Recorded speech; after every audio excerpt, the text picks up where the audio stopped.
Централен дневник во 20 часот и во ова издание информативната редакција на К1 со најнови информации. Ова се настаните кои го одбележаа денот. Проектот Македонија вработува со забележителни резултати. Државата изнајмува земјиште за социјално необезбедените граѓани на плодоуживање.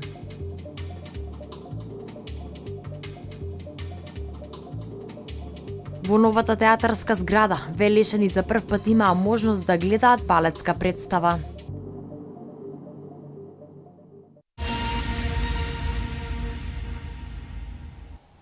Со проектот Македонија вработува многу луѓе од сите старосни категории, како и ранливите категории на граѓани успеа да го најдат своето вработување.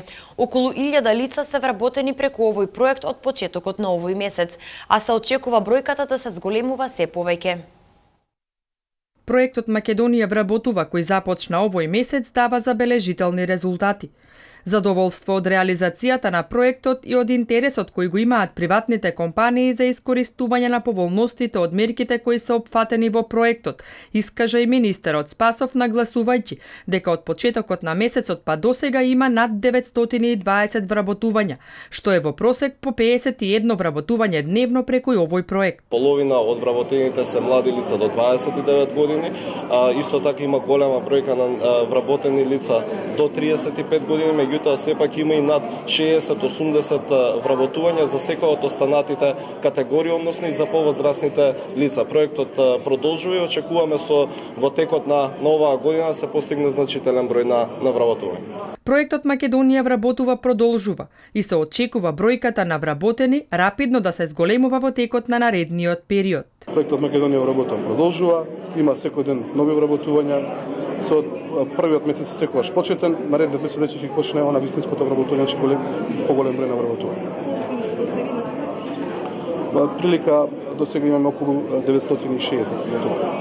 Новиот проект на Агенцијата за вработување на Република Македонија предвидува субвенции за вработување на речиси сите старосни групи, како и на ранливите категории на граѓани. Со него се очекува отварање на околу 20.000 нови работни места.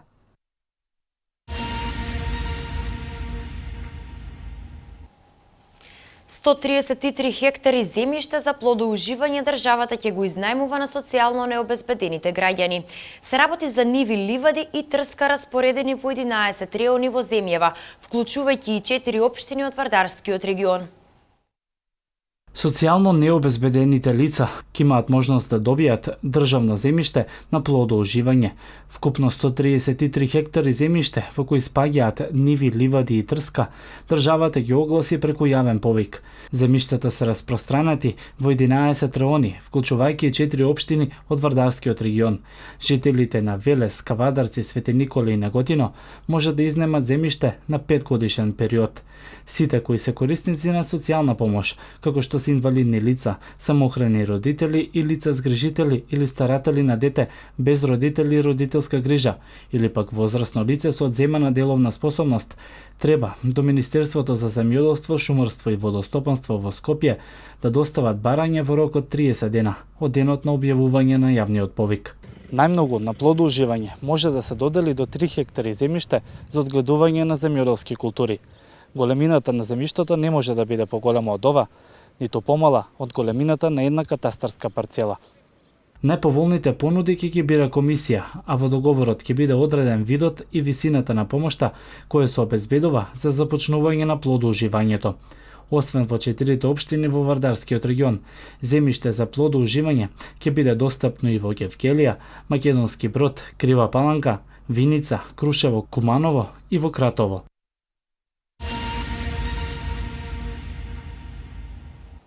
Во март 72% од енергијата била потрошена од домашни извори. Повеќе за ова од колешката Валентина Михајловска. Во март годинава во земјава е потрошена 798.215 мегават часови електрична енергија, 14.327 милиони нормални метри кубни природен газ, 620.827 тони јаглен и 69.860 тони нафтени продукти, објави Државниот завод за статистика. Бруто домашното производство на електрична енергија учествува со 72,7% во бруто домашната потрошувачка на електрична енергија, додека 97,3% од вкупната потрошувачка на јаглен се употребени за производство на електрична енергија.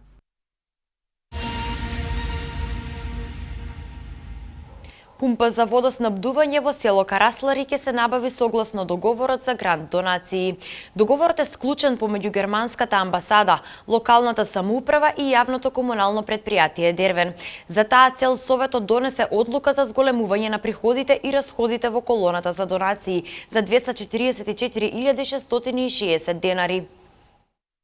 Општина Велес ке набави пумпа за водоснабдување во селото Караслари, согласно договорот за грант донации исклучен помеѓу германската амбасада, локалната самоуправа и јавното комунално предпријатие Дервен. За да може да се реализираат овие активности, Советот на општина Велес изврши зголемување на приходите и расходите за 244.660 денари во колоната за донации во буџетот на општина Велес за 2015-та. Значи се работи за проширување на буџетот во делот на донациите. Имаме добиено грант од германска амбасада на наведениот износ наменет за набавка на пумпа за водовод во Караслари. Средствата се пуштени, отворена е сметката, меѓутоа за да може да се реализира потребно да бидат вградени во буџетот и за да може да се изврши исплатата. Комисијата за финансирање и буџет при Советот на општина Велес ја поддржа и му препорача на Советот да ја усвои. Измената на распоредот на средствата едногласно беа изгласани на последната седница на Велешкиот совет.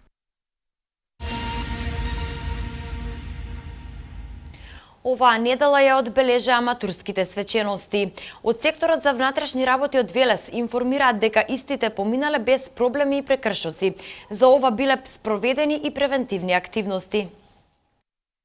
Изминатава недела на матурски вечери во раонот на секторот за внатрешни работи од Велес помина без проблеми.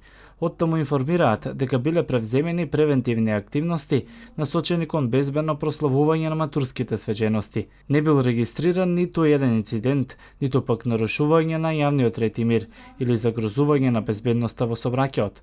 Од Велешката полиција за ова, преку соопштение до медиумите, изразуваат благодарност и до матурантите, нивните родители и наставниот кадар за соработката, како и почитувањето и придржувањето кон законската регулатива.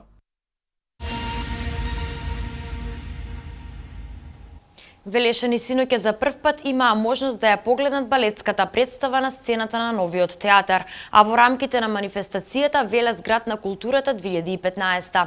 Ова е една од најизведуваните балетски представи во земјава, но и со најмногу гостувања во Европа и во светот. Режијата и либретото се на Наташа Поплавска, а костимографијата на Александар Ношпал. Представата 14 часа на националниот балет при Македонската опера и балет од Скопје синоќа беше изведена на сцената на Велешкиот театар Јордан Хаджи Константинов Џинов. Велешани за прв пат имаа можност да гледаат балет во својот град и да уживаат во 60-минутната современа балетска представа во која ликовите на Марк и Лили им ги представија современите машко-женски односи на Велешани. Планираме ни за Републиката да имаме неколку гостувања. Знаете дека со ова представа гостувавме и во повеќе земји во светот. Значи бевме во Рим, бевме во Париз, бевме во Виена, еве денеска сме во Велес. Се надам дека ќе гостуваме и во другите градови низ Републиката. Кореографот Игор Киров вели дека публиката беше присутна за цело време во изведбата на балетската представа. Тие концентрирано го гледаат тоа што може да се види на бината, а театарот го овозможува тоа со добрата акустика. Ставата излезе надвор од Скопје. Мислам, збором, не излеговме надвор, бевме во Виена, во Рим, во Париз, него посебно ми е драго затоа што е во помалите градови во низ Македонија е прв пат се појави таа иницијатива, за што ја лично се надам дека ќе продолжи и во поголемите места, како што е, мислам, Штип, Битола, Струмица, каде што постојат театри, дом на култура и така натаму, затоа што мислам дека македонската публика заслужува да види нешто што е, ја би рекол, македонски продукт. Представата допира до гледачите со својата тема и со прекрасната изведба, вели режисерот на представата Наташа Поплавска. Ова е најгледаната балетска представа во Македонија, но и надвор од неа. 14 часа е представа која зборува за машко-женските односи, практично се работи за прослава на 10 годишнина од брак на двајцата главни ликови Лили и Марк, кои во последните 14 часа пред нивната прослава поминуваат низ разни преиспитувања околу нивниот живот пред и после и преиспитувања во самите себе си, дали се тие двајца баш вистинските. Така што публиката ќе се сретне со нешто што е блиско до сите нас, постојано преиспитување во животот, дали сме на вистинскиот пат, дали сме со вистинскиот човек до нас, практично една интимна приказна. Публиката беше воодушевена и со огромен аплауз и овации ги награди изведувачите и сите заслужни за нејзината изведба. И оваа представа е во склопот на манифестацијата Велес град на културата 2015.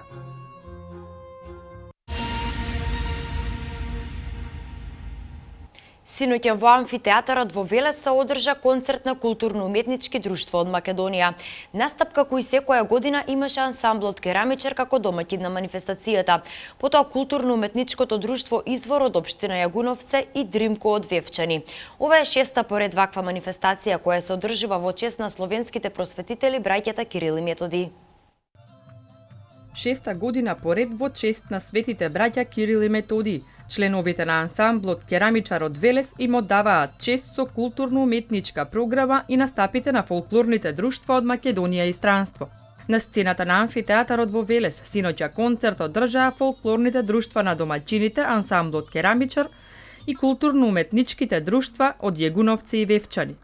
Пред повеќе од 6 години кога почна иззема изградбата на нашиот соборен храм во Велес Свети Кирил и Методи, ние на извршниот одбор на ансамбл Керамичар донесовме одлука да почнеме да правиме еден концерт во чест на светите браќи Кирил и Методи, кои се наши просветители и христијански и духовни водачи. Свој представување по втор пат на оваа манифестација имаа културно-уметничкото друштво Дримко од Вевчани, кои со својот сценски настап успеаа да ги воодушеват присутните гости. Вевчанска Лазара и Охридски староградски игри се кореографиите од западниот регион кои што беа изведени синоќа на манифестацијата. Една изборна и една традиционална градска игра од Охрид. Ова ни е второ учество на овај фестивал во Велес и навистина можам да искажам сета почит и респект кон фестивалот. Од година во година напредува, се развива, одличен амбиент, амфитеатар, одлична организација. Културно-уметничкото друштво Извор од Јагуновце, еден од организаторите и редовните учесници на оваа манифестација. Тие пред Велешани се представија со поселја и игри од Тетовскиот крај и Малешевка од Малешевијата. Многу години наназад настапува и наши пријатели од другите земји, односно Србија, Хрватска, Бугарија и други. Концертот покрај тоа што беше дел од програмата на општина Велес за одбележување на 24 мај, денот на сесловенските просветители, беше и дел од манифестацијата Велес град на културата 2015.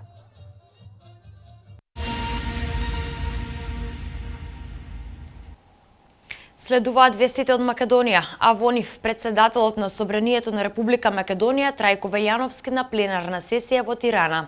Делегација на Македонската православна црква во посета на Рим и Ватикан по повод празникот Свети Кирил и Методи. Графити на албански јазик за зајав во Скопје. Председателот на Собранието на Република Македонија, Трајко Велјановски, обраќајќи се на втората пленарна сесија на парламентарното собрание на процесот за соработка во југоисточна Европа, што се одржува во Тирана, Република Албанија, упати порака дека парламентите како непосредни представници на граѓаните ја имаат клучната улога да ги преточат европските принципи, стандарди и вредности во секојдневниот живот. Велјановски исто така потенцираше дека Република Македонија има направено голем исчекор во усвојувањето и имплементацијата на европските стандарди во бројни области, како и дека е подготвена и има капацитет за нивно целосно исполнување. Тој истакна и дека напредокот на народите од овој регион во услови на мир, безбедност, добрососедство и соработка е наша заедничка определба и имајќи предвид дека се уште не се отстранети опасностите за дестабилизација, доаѓаме до најважните прашања за еден регион – мирот и стабилноста. Премиерот Никола Груевски денеска заедно со владината делегација во чиј состав е министерот за надворешни работи Никола Поповски и министерката за култура Елизабета Канческа-Милевска во Ватикан остварија средба со поглаварот на Римокатоличката црква папата Франциск. На средбата присуствуваше и црковна делегација од Македонија. Средбата се одржува по повод чествувањето на денот на сесловенските просветители Кирил и Методий. На средбата премиерот Груевски и папата ги потврдија одличните билатерални односи меѓу Република Македонија и Светата столица, кои се воспоставени веќе 21 година. Премиерот Груевски со владината делегација оствари и средба со државниот секретар на Ватикан, кардиналот Пиетро Паролин. На средбата беше изразена подготвеност за понатамошно унапредување на односите преку активна соработка во повеќе области. Графити со пораки до лидерот на СДСМ Зоран Заев, испишани на албански јазик, се појавија во Скопје. Заев за премиер е само една од содржините на графитите напишани на албански јазик. Ваквите пораки до лидерот на СДСМ доаѓаат по неговото гостување на Косовската телевизија, каде ги покажа своите антимакедонски ставови и позиции. Во интервјуто за Косовската телевизија, Заев вети воведување на изучување на задолжителен албански јазик во градинките, основните и средните училишта. Според изјавите на лидерот на СДСМ, тој спорот со името ќе го решава преку мултиетничноста, која, како што вели тој, ќе биде критериум во преговорите. Спортскиот клуб Клисура во соработка со УСАИД, фондацијата Ценет и општината Демиркапија организираат меѓународен фестивал за алпинизам, спортско качување по карпи, планинарење и пешачење во оваа општина. Аутдор фестивалот Демиркапија 2015 започна вчера вечер со презентација на искачувањето на хималајскиот врв Анапурна од страна на алпинистот Здравко Дајановиќ. Денеска е символичната трка низ железна порта до центарот на Демиркапија, а предвидени се и рекреативни прошетки низ центарот на градот, тврдината Просек, алпинистички надпревар и отворен час за качување по карпа, како и рок забава во вечерните часови. Во неделата за учесниците исто така е предвидено слободно и надпреварувачко планинарење и алпинизам. Организаторот информира дека за време на аутдор фестивалот ќе биде отворен музејот на виното, како и изложба на алпинистот и фотограф Зоран Мајсторски.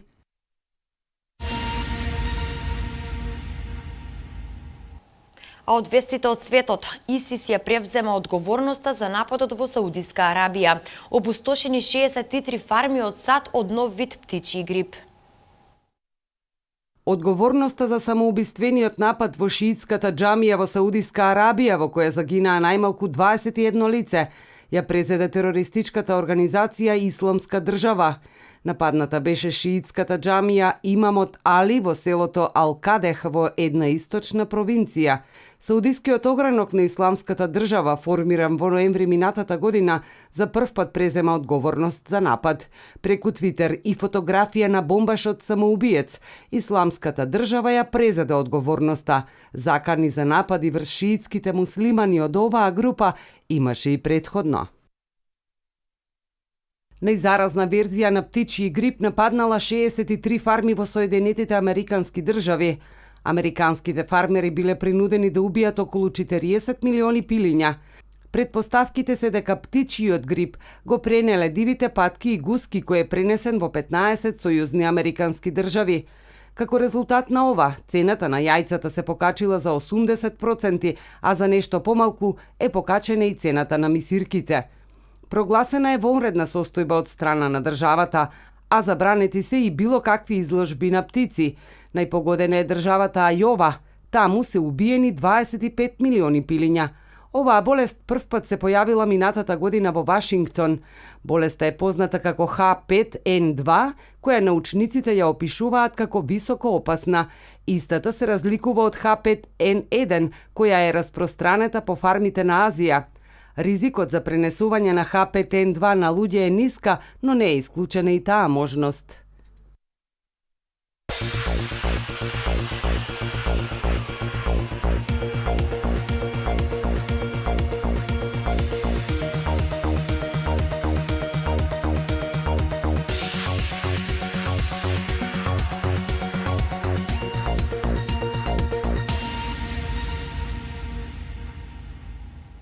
Во терминот резервиран за спорт информираме. Во последното коло од втората кошаркарска лига, екипата на Борец Баскет на домашен терен ја совлада екипата на Дино Баскет со резултат 75 наспрема 58. Во првите полуфинални плейоф дуели, екипите на МЗТ Скопје и Куманово дојдоа до победи. Вардар и Металург дојдоа до сигурни победи во седмото коло од плейоф дуелите.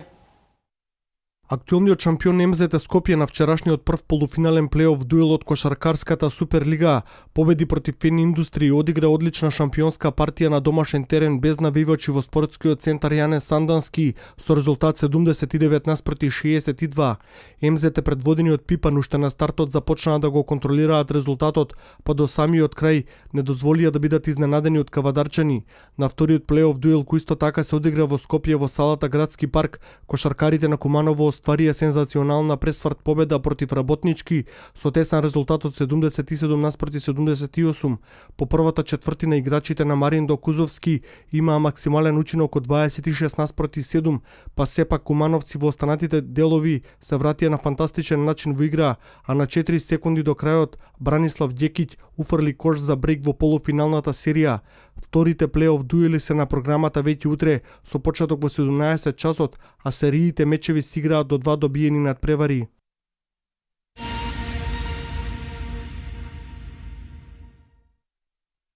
На надпреварите од седмото коло од плейофот за титулата на ракометната Суперлига, кој вчера се одиграа во Скопје, ракометарите на Металург издвојуваа убедлива победа во автокоманда против екипата на Прилеп со резултат 30-20. Уште по првата половина од мечот актуелните шампиони го отворија надпреварот и најавија лесна шеста победа од 7 одиграни, со кој се закотвија на втората позиција од табелата за екипата на Вардар која има максимален учинок. Во вториот вчерашен плейоф дуел, ракометарите на Вардар го продолжија атакот кон титулата, па на екипата на Зомимак М триумфираа со убедлив резултат од 40-23. Победникот во овој надпревар беше одлучен уште по првите 15 на минути игра, слично како и во полуфиналето од купот, кога црвено-црните демонстрираа надструмичени сензационална игра.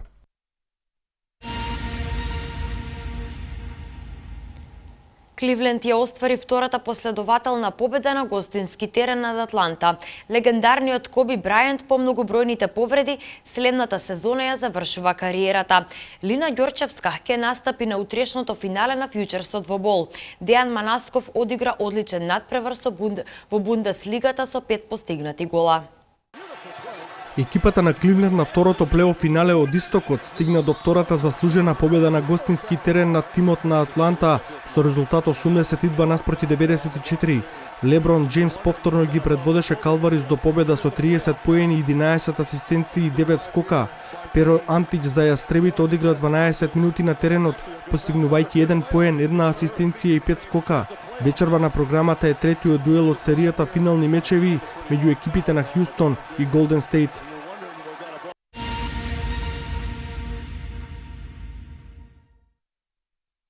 Легендарниот кошаркар на Лос Анџелес Лейкерс Коби Брајант донел дефинитивна одлука во следната сезона да се повлече од настапите во НБА лигата. Причината за ваквото повлекување на 36 годишниот играч се должи на многобројните проблеми кои го оптоваруваат веќе подолго време. Повредата на хиловата пета го отстрани од терените повеќе од една година, а сезоната ја заврши неодамна по повредата на рамото.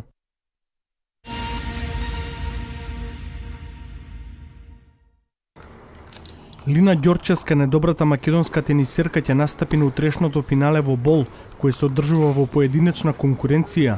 Ѓорчевска во денешниот полуфинален надпревар ја победи домашната тенисерка Тена Лукас во 3 сета со резултат 3-6, 6-4 и 6-0. Фјучерсот се одржува во Хрватска и е вреден $10,000.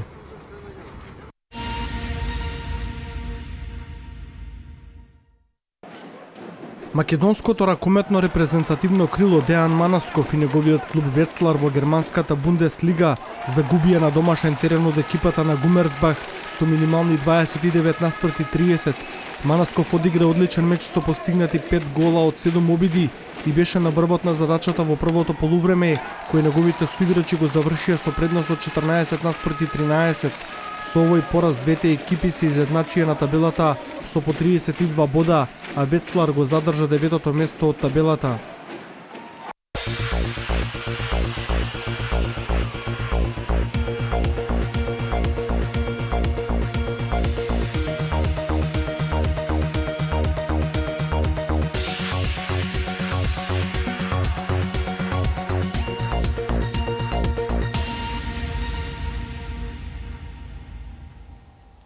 Времето денеска беше сончево со умерена облачност. Во продолжение да ја погледнеме деталната временска прогноза за општините од Вардарскиот регион.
Благодарам на вашето внимание. Останете и понатаму со програмата на К1 телевизија.